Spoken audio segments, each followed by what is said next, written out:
ये कि बराबर बराबर बढ़ रहे हैं। सिर्फ 6 सीपीसी ऐसा सीपीसी था जिसमें सबसे ज़्यादा बढ़ोतरी मिली थी। क्यों?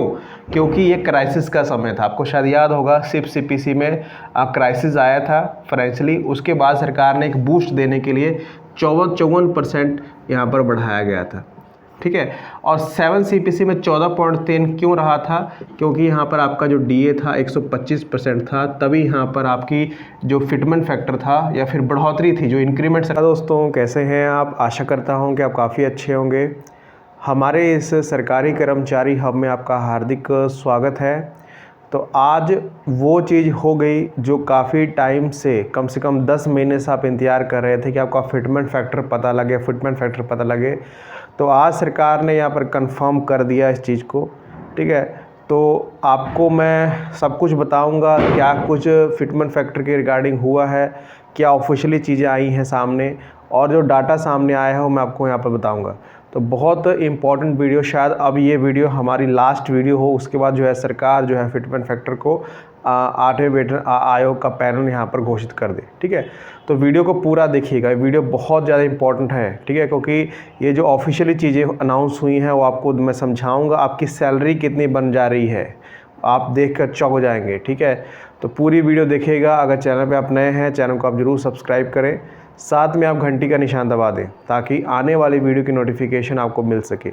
मैं दावे के साथ कह सकता हूँ, आपसे प्रॉमिस करता हूँ कि ये वीडियो देखने के बाद आपको किसी भी वीडियो देखने की ज़रूरत नहीं है फिटमेंट फैक्टर के ऊपर 8वें वेतन आयोग, क्योंकि सरकार ने यहाँ पर खुद ही अनाउंस किया है।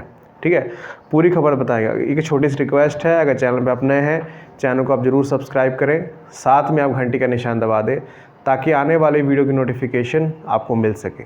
ठीक है, जो भी इन्फॉर्मेशन होगी सब कुछ आपको डिस्क्रिप्शन बॉक्स में दे दी जाएगी। चलिए हम शुरू करते हैं।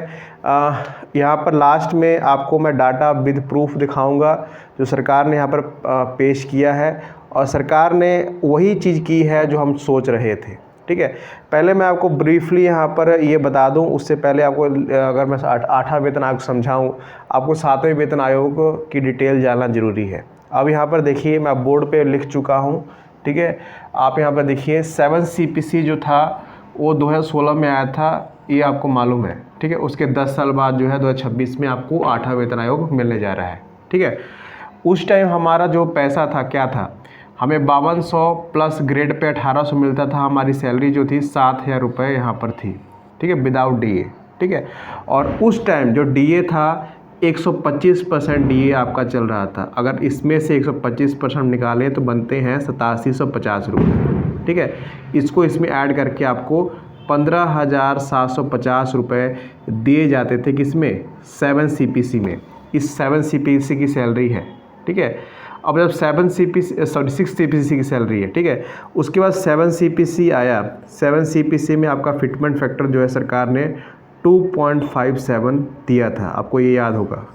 ठीक है, उसके बाद ही यहाँ पर जब हम इस, क्योंकि अब सभी जानते हैं कि हम अपनी बेसिक से हमारी बेसिक क्या है? 7000 है। ठीक है, 7000 से हम 2.57 को जब मल्टीप्लाई करते हैं तो हमारे पास बनता है 17,900 कुछ रुपए बनते हैं, जो यहाँ पर हमारे 18,000 हमारा वेतन हो गया था 7 सीपीसी में। 7 सीपीसी में हमारा 18,000 वेतन हो गया था। ठीक है, अगर आप ध्यान से देखेंगे सरकार ने उस टाइम 18,000 हमें दे दिया था। ठीक है, हमारा वेतन जो है 18,000 दे दिया था, लेकिन हमारे वेतन में कितनी बढ़ोतरी हुई थी? मात्र जो है 2250 रुपये से की बढ़ोतरी हुई थी। 2250 रुपये की बढ़ोतरी की गई थी। ठीक है, अब आपको ये सवाल आ रहा होगा कि सरकार ने 2250 रुपये की बढ़ोतरी कर तो दी थी, लेकिन सरकार ने यहाँ पर हमें जो बढ़ोतरी दी थी वो कितनी दी थी? 14.3% की बढ़ोतरी दी थी। 14.3% की बढ़ोतरी दी थी। यहाँ पर मैं आपको बता देता हूँ, आपको कोई परेशानी यहाँ पर ना हो। ठीक है, देखिए यहाँ पर क्या हुआ था। देखिए, मैं डाटा सामने के सामने विद प्रूफ यहाँ पर दिखा रहा हूँ जो सरकार ने अभी पेश किया है। सेकंड सीपीसी में जो था हमें कितना मिला था? 14.2। ठीक है, थर्ड सीपीसी में कितना मिला था? 28.6। ठीक है, फोर्थ सीपीसी में कितना मिला था? यहाँ पर 27.6। 5वें CPC में 31% बढ़ोतरी मिली थी, 6 CPC में 54% बढ़ोतरी मिली थी, ठीक है। 7 CPC में कितना मिला था? 14.3। अब यहाँ पर देख पा रहे हैं कोई भी ये चीज़ नहीं हो रही है कि बराबर बराबर बढ़ रहे हैं। सिर्फ 6 CPC ऐसा CPC था जिसमें सबसे ज़्यादा बढ़ोतरी मिली थी। क्यों? क्योंकि ये क्राइसिस का समय था। आपको शायद याद होगा 6 CPC में क्राइसिस आया था फाइनेंशियली, उसके बाद सरकार ने एक बूस्ट देने के लिए 54% यहाँ पर बढ़ाया गया था, ठीक है।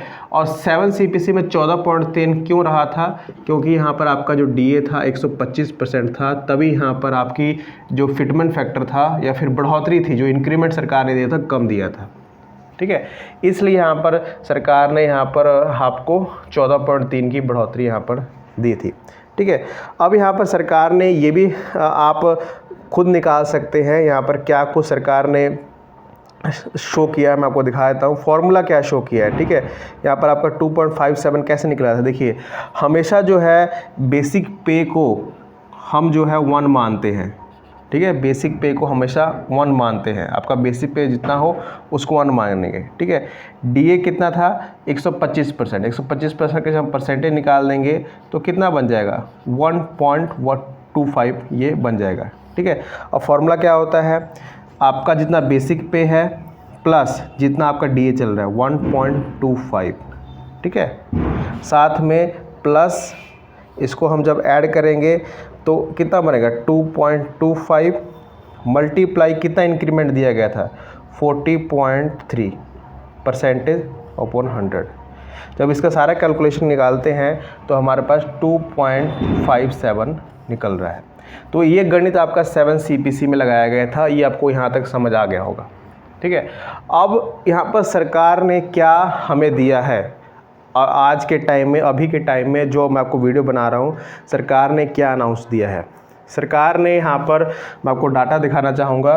पहले मैं आपको बता दूं, सरकार ने यहाँ पर 30% की बढ़ोतरी दी है। ये कंफर्म है 30% की बढ़ोतरी होगी क्योंकि आपका DA 60% हो जाएगा, ठीक है। इतने कम DA पर बढ़ोतरी ज़्यादा होती है। हर CPC में ये लागू हुआ है, सिर्फ 6 CPC को छोड़कर सभी CPC में लागू हुआ है। जहाँ पर फिटमेंट फैक्टर कम हुआ है वहाँ पर बढ़ोतरी ज़्यादा मिली है। तो यहाँ पर अपनी स्क्रीन पर रिपोर्ट देख पा रहे होंगे, अपनी स्क्रीन पर रिपोर्ट देख पा रहे होंगे। इस रिपोर्ट में साफ साफ लिखा गया है, यहाँ पर आपके 7वें वेतन आयोग, 6वें, 5वें वेतन सभी का इतिहास बताया गया है और साथ में ये भी बताया गया है कि कितनी % बढ़ोतरी, कितना फिटमेंट फैक्टर होगा। अपनी स्क्रीन पे आप देख पा रहे होंगे, ठीक है। और चलिए हम इसको अप्लाई करके देखते हैं। ये वीडियो काफ़ी इंपॉर्टेंट होने वाली है, ठीक है। चलिए इसको अप्लाई करते हैं। लास्ट में आप ज़रूर चौंक जाएंगे क्या चीज़ें हुई हैं। देखिए, मैं आपको विद प्रूफ विद डाटा यहाँ पर बताने जा रहा हूँ, ठीक है। आपको ये मालूम है कि आपका DA जो है 60% यहाँ पर हो जाएगा, 30% की बढ़ोतरी मिलने वाली। अब चलिए फार्मूला अप्लाई करते हैं। हम बेसिक 1 मान लेते हैं, ठीक है। और आपका 60% DA चल रहा है तो कितना बना? 1.6, ठीक है।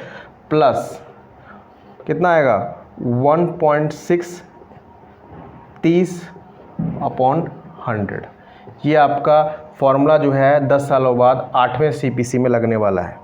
जब इसका कैलकुलेशन कर रहे हैं तो 2.08 बन रहा है। जो 7 CPC में इतना बना था, इसको मर्ज करके क्या किया गया था, मतलब जो एस्टिमेशन लगाया गया था, क्या लगाया था? 2.1, मतलब इतना फिटमेंट फैक्टर के करीब बन रहा है। जैसे हम पहले भी कैलकुलेट कर चुके हैं, उतना ही फिटमेंट फैक्टर आपका बन रहा है, 2.1, ठीक है। तो बढ़ोतरी जो डाटा पेश किया गया है वो कहा जा रहा है कि 25 से लेकर 30% की बढ़ोतरी जो है सरकार इस बार देने वाली है, क्योंकि DA आपका इस बार बहुत ज़्यादा कम चल रहा है, ठीक है। अब हम कैलकुलेशन कर लेते हैं। अगर जिसकी सैलरी यहाँ पर 18,000 है, ठीक है, 18,000 है। अब जो 18,000 वाले हैं, अब वो सैलरी अभी के टाइम कितनी पा रहे हैं? कम से कम जो है 28 से 30,000 सैलरी उनको मिल रही है अभी के टाइम। सभी को DA मैं नहीं कह रहा हूँ, सब कुछ DA अनाउंस सब कुछ मिला के 28,000 से 30,000 सैलरी पा रहे हैं। जब सैलरी 8 CPC की लगेगी तो 18,000 को हम जब विदाउट DA मल्टीप्लाई करेंगे किससे? यहाँ पर 2 से ही कर लिए, 2.1 से कर लिए, कितने हो जाएगी? 37,000 कुछ सैलरी यहाँ पर हो जाएगी। उस टाइम जो DA जो होगा वो 0 होगा, DA 0 होगा। और आप सभी जानते हैं कि जो आपका HRA होता है वो पहले 8% लगेगा, फिर वो 10%, फिर बाद में बढ़ता है, पहले 8% लगता है। तो मतलब 10,000 9 से 10,000 की सैलरी में बढ़ोतरी यहाँ पर देखने को मिल रही है, ये कन्फर्म है। ठीक है, तो सरकार की तरफ से ये कंफर्म है कि 30% ही आपको इंक्रीमेंट मिलने वाला है। फिटमेंट फैक्टर यहाँ पर कितना निकला, फिटमेंट फैक्टर जो है 2.1 और इंक्रीमेंट कितना दिया जाएगा सरकार से, 30% का इंक्रीमेंट दिया जाएगा। ये भी कुछ कम नहीं है। ठीक है, अगर आपको यहाँ पर 2.1 मिल रहा है, 3 गुनी सैलरी नहीं हो रही है, 3 गुनी से कम ही सैलरी होगी, लेकिन जब 6 महीने के बाद आपका DA बढ़ेगा उससे अभी बहुत ज़्यादा जंप मिलेगा आपको। स्टार्टिंग में वो जंप नहीं दिखेगा, लेकिन बाद में वो जंप आपको देखने को मिलेगा। ठीक है, तो ये मेरी पूरी कैलकुलेशन है, मैंने आपको सामने डाटा भी रखा, 7वें वेतन आयोग का इतिहास भी रखा, यही कुछ होने वाला है। ठीक है, इससे कुछ इधर उधर नहीं होगा। जब अब ये इंतजार है कि सरकार पैनल का गठन कब करती है, अब बिहार चुनाव भी आने वाले हैं, नज़दीक हैं, उसके अराउंड ही पैनल का गठन की घोषणा यहाँ पर सरकार करेगी। 8वां वेतन आएगा जरूर। बाकी जितनी भी स्पेकुलेशन लगाई जा रही है कि आपकी सैलरी अचानक से बढ़ा दी जाएगी, कोई 8वां वेतन आयोग नहीं आएगा, ऐसा कुछ होने वाला नहीं है। हर साल जैसे अश्विनी वैष्णव जी ने कहा है कि जो प्रोसीजर चलता आ रहा है वेतन आयोग का वैसे ही चलेगा, वैसे ही 8वां वेतन अभी आएगा। ठीक है, आशा करता हूं कि आपको ये वीडियो पसंद आई होगी। अगर पसंद आई होगी तो इसको लाइक जरूर करें और इस वीडियो को तमाम केंद्रीय कर्मचारियों तक शेयर जरूर करिएगा। धन्यवाद।